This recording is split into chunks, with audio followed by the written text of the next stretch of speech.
Hi guys, Kim Darwaza here, and I'm back with a weekly market update. So the main point for today is the number one Google search right now is when is the housing market going to crash? And that inquiry spiked 2,450% in the last month, which is crazy.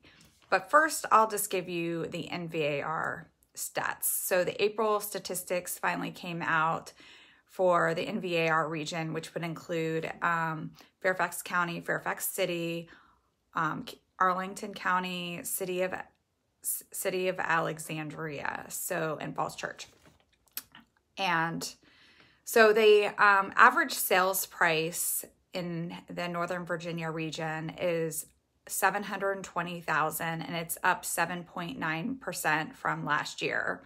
And the home sales for April were 2,476 homes sold, which is up 43.5% from last April. And the reason for that is because that was right after the governor's came on and kind of shut things down, and so that we were sort of all sheltering in place, so that kind of makes sense that when it went up by that much. So getting back to the headline of the day, when is the housing market going to crash? Well, and the second one is, why is the market so hot? That doubled in the last week. And how much over asking price should I offer on a home in 2021? That jumped 350%. Those were the top three Google searches in the last month. And is it like the last time? And so what I'm going to say about that is, the last time the market peaked and I was licensed and working at that time, it was actually at the beginning of my career. I got licensed in 2004.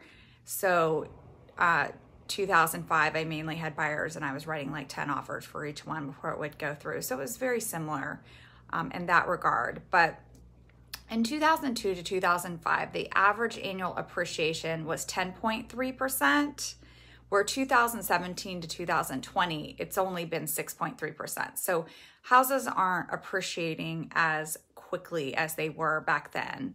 And it's much more difficult to get a loan today. I used to always joke that if you had a pulse or could fog a mirror, you could get a loan. Back then we had 100% financing, which we don't have anymore, which is where you'd get like one 80% loan and 120% loan, or there was 80-10-10s. Right now, the only people who can get 100% financing for the most part are people with a VA military benefit. So that's much different. So we don't have people buying houses who shouldn't be. The borrower risk is much less, and people who are buying can actually afford the houses they're buying.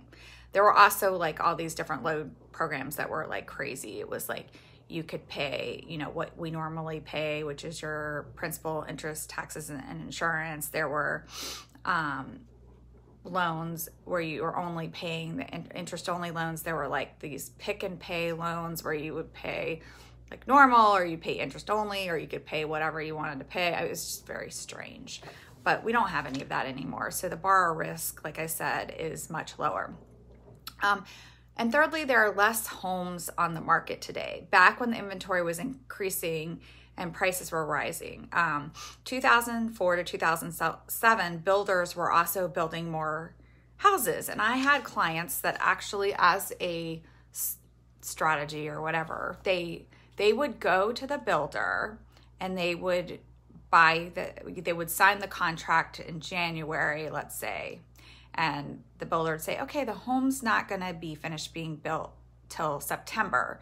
So what they were doing is they would write the contract, and they would have no intention of ever moving into that house, but they knew the price might go up $50,000, $100,000 in that 9-month period, and then they would turn around and sell the house once they settled on it. And then a lot of people got caught with those houses, and then they couldn't afford it wouldn't sell, and then they couldn't afford to keep that house as a rental, and then whatever their current property they were living in. So that became a big widespread problem. And we don't really have as much of that going on anymore as well. So what I'm here to tell you today is that the market is dramatically different than it was back then. So I don't think there's a need to worry. And so please don't let the headlines and the media mislead you. If you are in the market to buy or sell, you know, please connect with me and we can discuss your options, because my goal is not just to make commission, but my goal is to make my clients wealthier one home at a time. So thanks for watching, and feel free to call, text, or email me if you have any questions. I always put these videos up on my YouTube, which is youtube.com/Kim Darwaza. So you can go over there and subscribe to get the weekly videos. So thanks for watching and have a great day.